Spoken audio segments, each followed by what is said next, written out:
The following is a presentation of the Retro Network.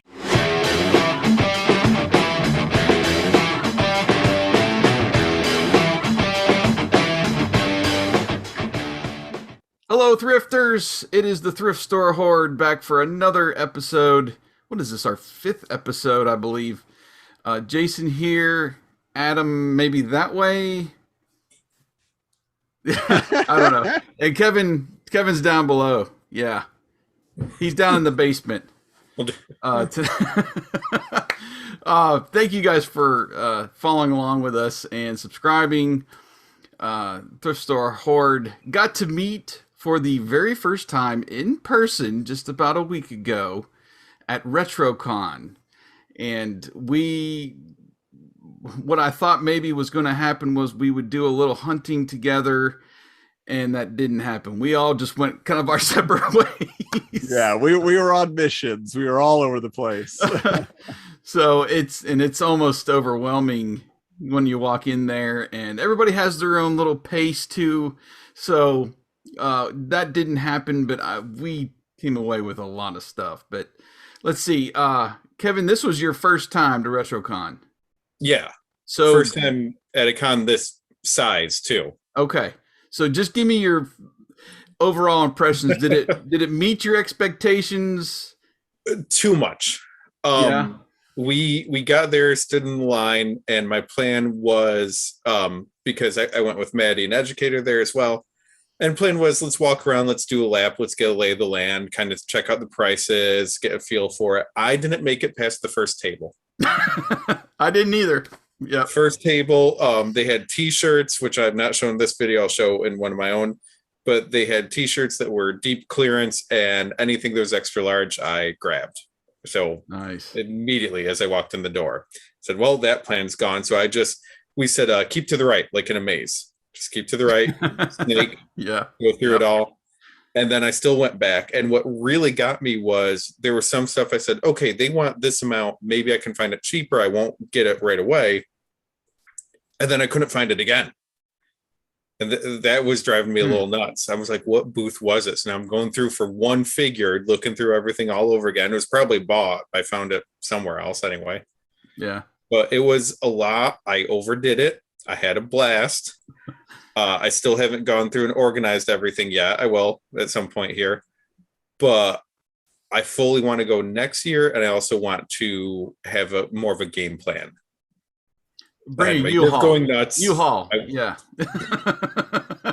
I was thinking more like half of what I spent. I'll put it that way. It's easier when you fly and you have to fit stuff in your luggage. Right. But I don't know. I also have my bud Wyatt who can ship me stuff, and I can leave stuff at his house. So, which happened.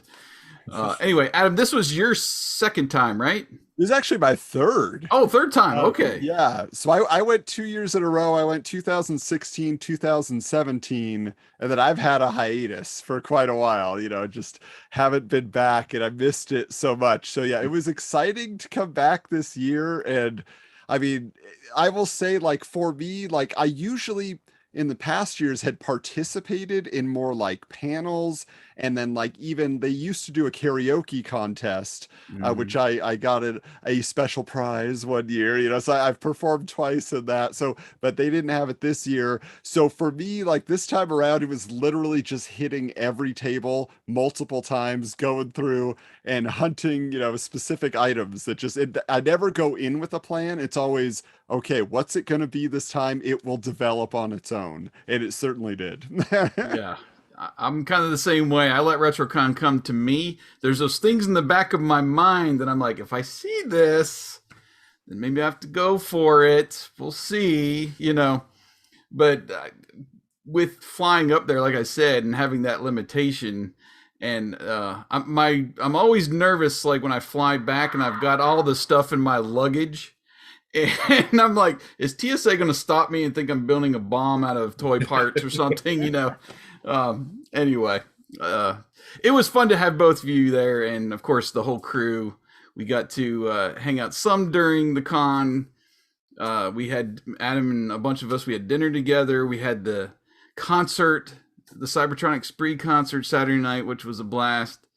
And then we did it all over again for at least half a day on Sunday when we left. But very good. Retrocons.com. Go check it out if you have not been. But we have a huge haul. I think all of us have a huge haul, more than we can go through in one video. So what the plan is, what I've done is I've done a RetroCon haul video on Rediscover the 80s, minus the stuff I'm going to show today. And I think that's kind of going to be the plan. We'll try to link to everybody's haul video in the description so we can go a little bit more in depth with everything we got there. Because, man, there was, even for 2 suitcases, I walked away with quite a bit of stuff. So anyway, let's start with Kevin. We're going to do a few rounds and just show off some of the stuff that we found at RetroCon.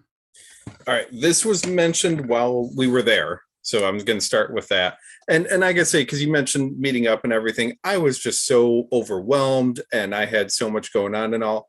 I feel like one of my regrets was not spending more money. It was not getting enough time to visit and interact and hang out with people. So I'm already kind of mentally booking next year if it happens. I think I might stay Sunday night as well, so I don't feel like I have to get on the road, and then just take Monday to travel and have it be like a little more relaxed and not feel rushed. I probably won't try to go to Philadelphia for wrestling again too. Yeah, you fit a lot in there. You visited the King of Prussia there, and just the wrestling show, and yeah, we did road trip. We did IKEA, King of Prussia Mall. We went and saw SmackDown. We went and watched UFC that night at Wild Wings. And then I made it back to New York around 5 o'clock, which means I was in front of my TV at 8 for Extreme Rules pay-per-view. Wow. Well, speaking of wrestling, and this one's known thanks to the house show, but one of the booths happened to have a Glow VHS. Yeah. So super excited to find this. It looks like it's before the era that we talked about. Maybe just because that's Tina Ferrari there, Ivory in WWF later on. But on the back is more of the group we're familiar with, though. So I'm not quite sure. And my VHS player doesn't work anymore, so I got to get a new one and get all this set up and everything. But super clean tape too, and Video Treasures, which is known for just printing anything at the time. That's the logo I look for. But so just one episode? It is 58 minutes. So it's probably a best of, is my guess. Oh, okay. Rated PG. I'm sure the American or Motion Picture Association of America did that. So then next to it, I found The American Angels, Baptism in Blood. Meet the first ladies of wrestling, the American Angels, slamming and glamming their way through the first sexy, sensational feature film. Oh, wow. Oh, Feature film. I've seen this movie, Kevin. Oh, God. It's got Magnificent Mimi was in the LPWA. They were like kind of the competitor to Glow, and she was like their superstar. So she's like the villain, like she's the champion that the girl that's working her way up the ranks has to get to. And there actually are several Glow wrestlers in this movie. Big Bad Mama is in it. Like, so there's a lot of cameos to look out for. It's a fun one. All right. This one is rated R, so I'll have to be careful with it. Yeah. It is also for distributor promotional use only, not for sale, rental, duplication, or public performance. Wow. Ooh, a screener tape. Cool. Yep. So, I mean, and that's good too, because I know from my childhood, this was just everywhere in the VHS racks later on. This was a perennial bestseller. You could always find a copy of it. So I'm just so glad I found the screener copy version of it. Only at Suncoast Video, I think. I mean, I'm sure it's terrible. I'm sure it's going to be one of the worst things I've ever watched in my life, but it has wrestling in it too. So I'm all set. But I mean, to find both of these like right next to each other at that booth, I thought I have to. I'm going to kick myself if I don't do it. Speaking of, though, I didn't buy it. I will say right now, I didn't buy it. But did either of you see the booth that had some vintage smut in the oversized VHS boxes? No, I didn't run into that one. Oh, yeah. Anything that had a pop culture twist to it, they had, like the Madams Family. That was their retro contribution. I did not. I was told to. I was asked to. I did not. I said, I can't. I just can't do it. Yeah. So those stayed there. But this will probably be enough ridiculousness.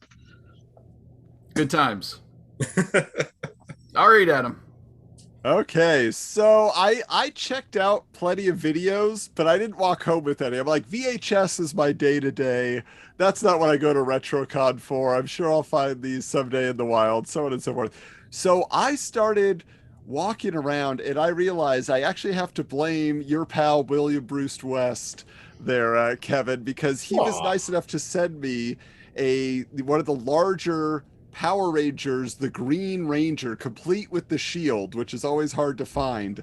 Because I had the original 5, he sent me that. And so I said to myself, you know what? That has sparked the excitement. This is going to be a Power Rangers con as I started walking around. And so I started looking through the booths. There was so much Power Rangers merchandise. There was so much to be had, so many bins just to dig through. I couldn't believe it. But there were a few that really stood out to me. So first of all, I got a full collection of Power Rangers Bendums. Okay.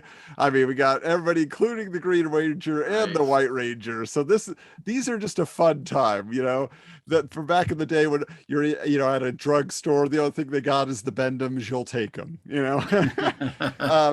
But also with that, I had 2 of I believe they're called Power Morphers. They're like these flip head Yep. figures, but I've only had the Green Ranger and the Pink Ranger. So I was like, I got to complete the set there.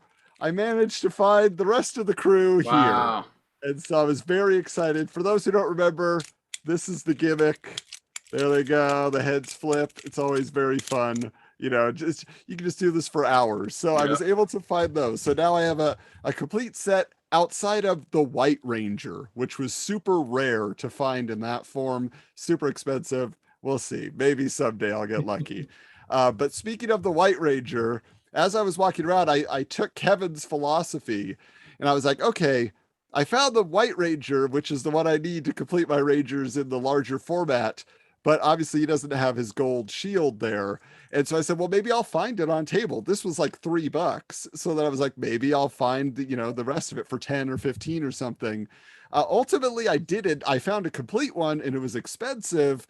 And then I kept looking, and on day 2, I found a complete one that was not expensive. I got an actual great deal on this. It was like Nice. half the price of the other table. So that's the secret of RetroCon, guys. Don't get too excited. Take your time.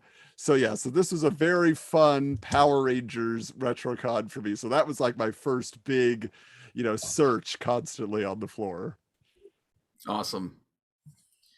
Yeah, Pee Wee Herman was a theme that I noticed going Yeah. around. They had the scooter, they had the playhouse, the large doll that talked. They had lots of the action figures. You just complete the whole entire Pee Wee collection if you wanted to while you were there. So yeah, there are themes that you'll just walk from booth to booth and you'll see a little bit of everything. So that's cool. I'm gonna start.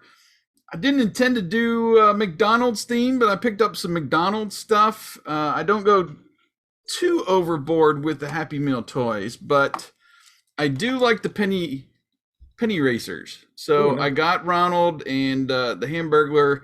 I got Big Mac somewhere, and I'm gonna maybe try to collect the rest of that bunch because I do remember having those as a kid. Yeah, so I managed to pick up a boxed Ronald.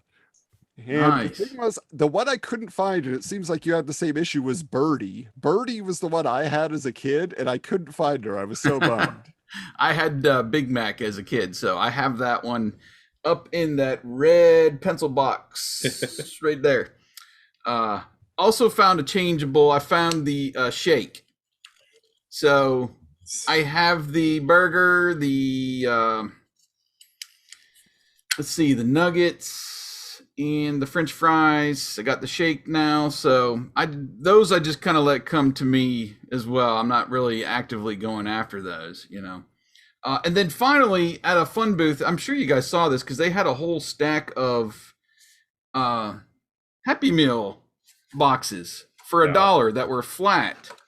And I thought, well, let me just go ahead and pick up a couple to keep. Unfortunately, none from the 80s. This one, let's see. Actually, no, this is from the 80s. 1988. This is the McNugget Buddies one. Fun little pop out little doors and stuff like that on this one. And then also from, I think, 91 or 90 is Hot Wheels. You got the Hot Wheels one. And then I also got a sack. This one, 1990. So this is just the Happy Meal. Good morning. Wow, super generic. So it's like a breakfast Happy Meal? I don't know. That's why I was you got some stuff on the back here. So maybe it was for breakfast since it says good morning on it. Who knows? I'll have to research I have that. a set of kids meal toys that were breakfast themed, but they were from Burger King. So I never knew that McDonald's did the same thing. I saw those toys on the back. It looked like that's interesting. Yeah. Actually, let's see. Well, these are jokes. So, why did the bacon giggle? One of the eggs cracked a yolk. Hey!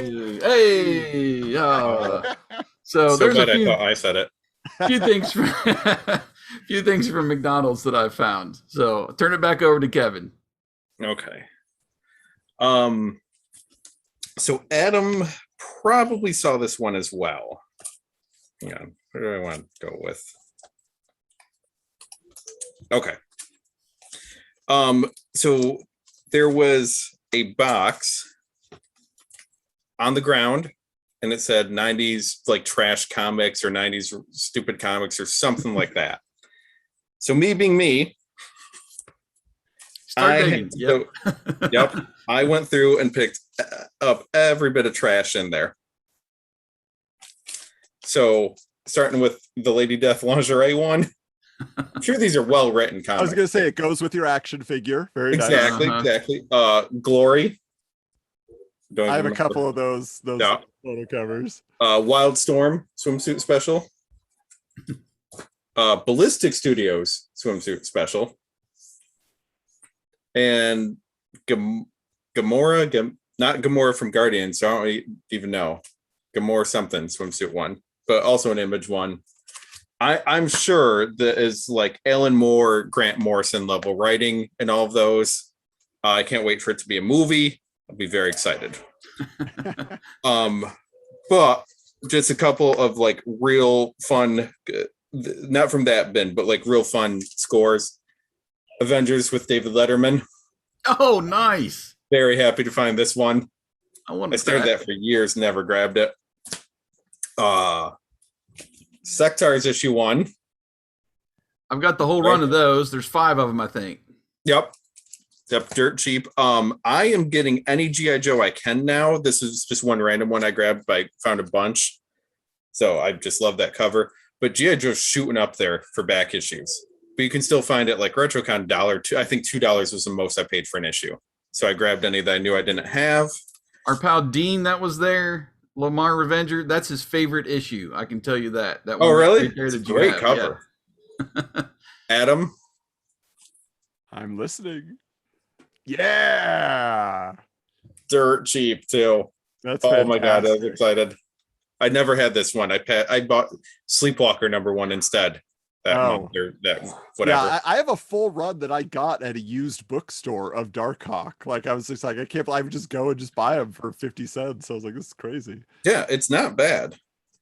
This isn't the first one, but it's the issue after. Daredevil was one of the first comics I read as a kid, so my copy of this is all beat up. So I was very happy to find it. Speaking of beat up, though, this is new. Somewhere in my collection is my copy torn in half to make a point because my brother got mad at me once and tore this in half because he knew how much I loved the issue. So purposely tore it in half. Ironically, that afternoon with my mom, we were watching the Different Strokes episode where Willis puts Arnold's goldfish into the hot tub because everyone was assuming that Arnold was guilty. And Willis was trying to make a point that just because you find something does not mean that you can assign guilt. We were watching that. I went upstairs. I found my issue of this torn in half. Went downstairs, complained to my mom, and my mom actually making the point of, is it like the episode we just watched? Did you tear it yourself to get him into trouble? Whoa. Like, why would I tear my own comic up? Like, I mean, I'm sure it's 75 cents. I'm sure I bought this for 75 cents brand new, but I probably had like $2 to my name that week because I was a kid. So I'm very happy to get a replacement one. My brother was busy this past week, but I'm going to send him a picture of it and maybe inappropriate gestures as well.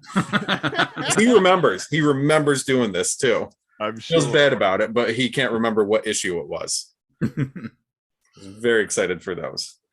Like the comic deals were actually really good there. There was a couple that had like some CGC ones or variants or whatever that wanted way too much. A couple booths I went up. How much do you want for this? Well, I don't know. Let me look it up. No. You should have done that before you walked in the door here. Right. You should know what price you want.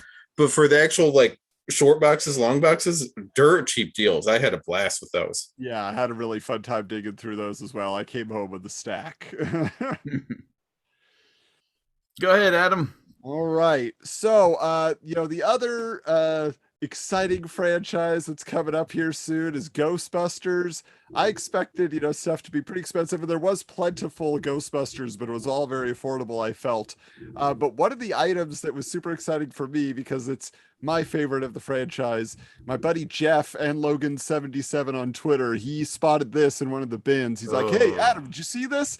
So this is just like a pristine junior novelization of the movie. I have the regular novelization already, but this is just beautiful, and it has like pictures in it. You got your Vigo, so this is just a lot of fun. I was excited to find this and in such great shape, but also on the track of, okay, now I'm thinking about Ghostbusters. What am I going to complete in my Ghostbusters collection? So when I bought Ghostbusters as a kid, I didn't have the original set, like in just the regular jumpsuits. I had the second series, which was like the fright features where their mouths open and eyes bulged out. So I had Egon and I had Peter. And then recently I was able to grab Peter, and it may have even been at the last RetroCon. Now that I think about it, I got Ray. And so this time I was like, let me see if I can get the other two. Let me see if I can find them for cheap. So I was able to get Winston. So there he is with his head spinning action. All right. So Winston in the club now. But the hardest of all of this series is finding an Egon that is complete. By complete, I mean the tie is not broken off. Because this thing is like fragile. It's like a dry piece of gum, like it would just snap. You have to be so careful with it. And so I was looking all around, and of course I just found broken tie Egon. Even on eBay, you never find a complete one. And I found this for a decent price sitting on a table, and I was like, wow. And it was with his weapon and his little ghost, to battle. So this is really special to me because Egon was one of my favorites to have as a kid. So to have him back, it's great. Awesome. Did they do Janine that had a reaction later? Yeah, there is a Janine also, which I need to pick up. I didn't have her when I didn't even know she existed when I was younger, Yeah. So that would be the next one. Yeah. Cool. All right. I'm going to go through my media real quick here because Adam was gracious enough to add to my cassette single collection. He gave me Madonna's Express Yourself, so I do appreciate that. Always good to add to my single collection. Found some pretty decent books along the way. Speaking of comics, I only picked up 2 comics. One was free because I spun the wheel. I think that was on Sunday. I think maybe, Adam, you were there too. And you got to dig through his little bin there of comics. And then the only one I really bought was an issue of Super Mario Brothers. Wow. Issue number 2 in the series. I haven't looked up yet to see what how many are in that, so I might go out and try to collect those. Those are actually really pricey right now, Jason. Are they? You got a deal. Yeah, that's awesome. Okay, well, I'll be digging for those then. One other, well, let's see, few other books that I picked up. I have the storybook that's the Mission Meteor for Mask, so I picked up the Rotex there. I found a My Pet Monster storybook. Meet My Pet Monster. Thought that was fun. How about the all-new Double Dare game book? Oh, Good one. Now this is fun because it plays like a choose your own adventure. So you get through the page and it asks you the questions, dare, double dare. If you don't answer the questions, it tells you where to go, what page for a physical challenge. So you can kind of play double dare, at home. The rest I have are book and record sets, which I've shown off before. Actually, no, I'm sorry. I've got one picture 45 Wow. that I found. I think that was $1 or $2. Doing the twist with the Fat Boys and Chubby Checker. Speaking of going to a booth, seeing one price, and then finding it a different price in another booth, that happened to me. I found 2 of the GoBots book and record sets. Oh, nice. And I was at one booth, and there was like 4 or 5 of them there. And the guy's like, these are super rare. I want at least $25 a piece for them. Cool. I was like, peace out. I'll keep looking. And later on, I think it was Jeff that found these $2 a piece. So, that's just the kind of thing you go through when you're at RetroCon. One booth, they look the price up on eBay and see what they're going for, and they price them one way. Another booth, they're just looking to get rid of the junk that's been laying around in their store or attic or wherever, Found the Shirt Tails, one of my favorite properties from the 80s with the record. And the only one I bought that didn't have the record, just because the artwork, the A-Team. Oh, look at that. The Maltese cow.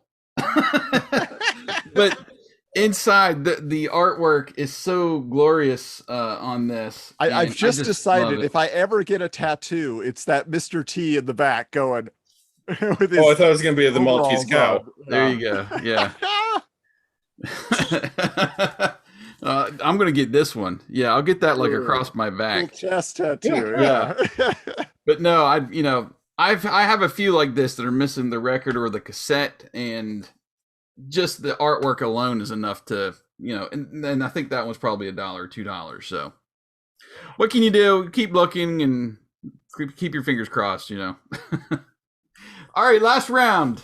Kevin, what you got? All right. I got a little stack here. You know what? Quick thing, because you mentioned him. Dean is very good at RetroCon. I went up to. I was mentioning a figure I was looking for to Will when we talked, and he said, "Oh, you and Dean." So I ran into Dean like hours after I first ran into him. I said, "I haven't found any of this." He goes, "Oh, come with me." And just 2 of us beeline, and while he remembered where it was, like just navigating it. So this is just super quick, but I found 2 Bionic 6 figures. There you go. Yep. Oh, great. I heard you ask him. I was awesome. around about that time, and he was like, "I know exactly where some are." So you so found them. That's great. I ended up getting 2. And then this I was thrilled with. Have you 2 ever heard of dirt sheets for wrestling? Oh, sure. Yeah. Meltzer. He's a Yup. dirt sheet. Yep. So also in addition, Meltzer is Wade Keller of The Torch, and Meltzer was Wrestling Observer. Someone had them. Someone had quite a few. They weren't recent. So I got the Pro Wrestling Torch Winter Yearbook 1990 with Steiners on the front. That's great. These are glorified zines. Like, I don't know why we call them dirt sheets. They're zines. They are straight up zines for it, which I'm totally cool with. Now, the picture's attached to it, so I didn't think anything of it until I saw this edition of the Torch, where the picture's loose. It's Macho Man, just taken at a random house show or something. But you see that the picture was mimeographed or whatever underneath, too. And then I don't know if they made extra copies of this to put up top or what that they did. All sorts of nice little zine printing on the back.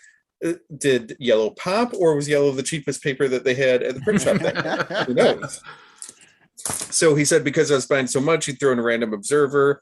I grabbed the latest one I could, which was December 1992, and just threw that in there. Well, oh geez, it's got the guy's address still on the back. I didn't even realize. Oh, just talking about all sorts of fun stuff going on in WWF at the time. Oh, the steroid investigation.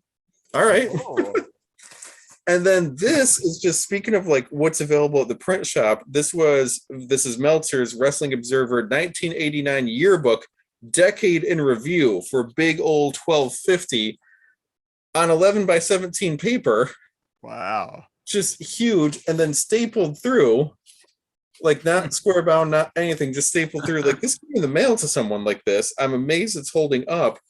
But we got feuds of the year, best of the year, all sorts of stuff. There's people in here. I mean, this is only 89. I was definitely watching wrestling then, and I've discovered a lot since. There's people mentioned, I'm like, I don't know who this is. I've never heard of this person. I've never heard of this story. Just stuff that didn't hold up over time, though, But fantastic articles like the 10 greatest matches of the 80s that never took place. Oh.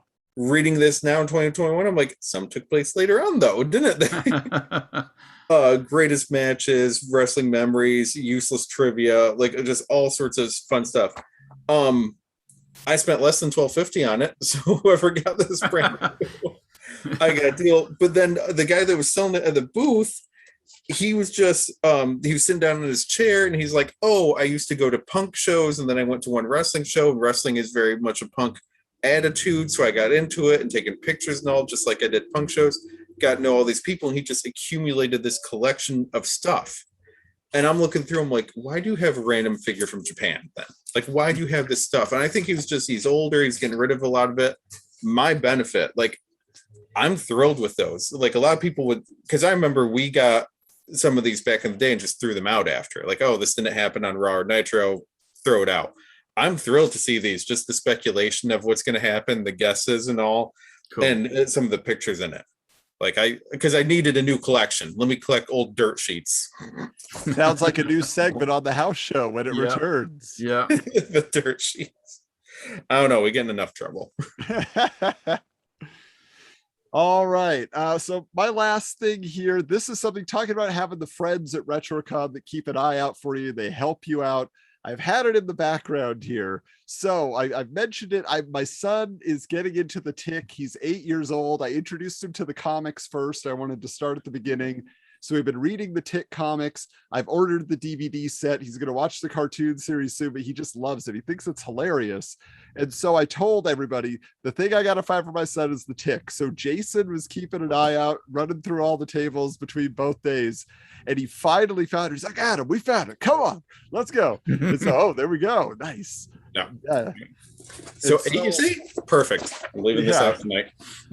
And so, I end up over at this table, which I think they didn't have them out earlier in the day. They put them out later, just something they were adding to their table. And so I was able to find some Tick mini figurines, which my son already took out, put on his end table right next to his bed. He's loving it. But they were like $5 a piece, which is super cheap. But then also got this Tick bendy figure. I'm all about the bendies this time around, and so my son said, "You can have the big one, Dad." I was like, "All right." But most exciting of all was I was at a booth and I saw this table and I saw the Tick Panini stickers for the sticker album. But he didn't have a book for it. He just had this whole box of stickers. I was like, how much? He's like, well, I'm trying to sell the whole thing. I was like, I'll buy the whole thing. They were 49 cents back in the day. This was $10 for the whole box. I was like, that's a pretty good deal. That is a very good deal on the stickers. So I figured I'll find it online. So right before we left on Sunday, we go by this table and this guy's got a whole stack of the Tick Panini sticker albums, literally still in the plastic. Oh, wow. And I'm like, what? So I bought 2 of them, one for him, one for me. And so at night now, before he goes to bed, we each open a pack and we put the stickers in. Nice. Oh, that's awesome. Great time. So yeah. I spent about $50 or $60 on the G.I. Joe. It's not Panini, but it's Diamond, I think. Oh, yeah.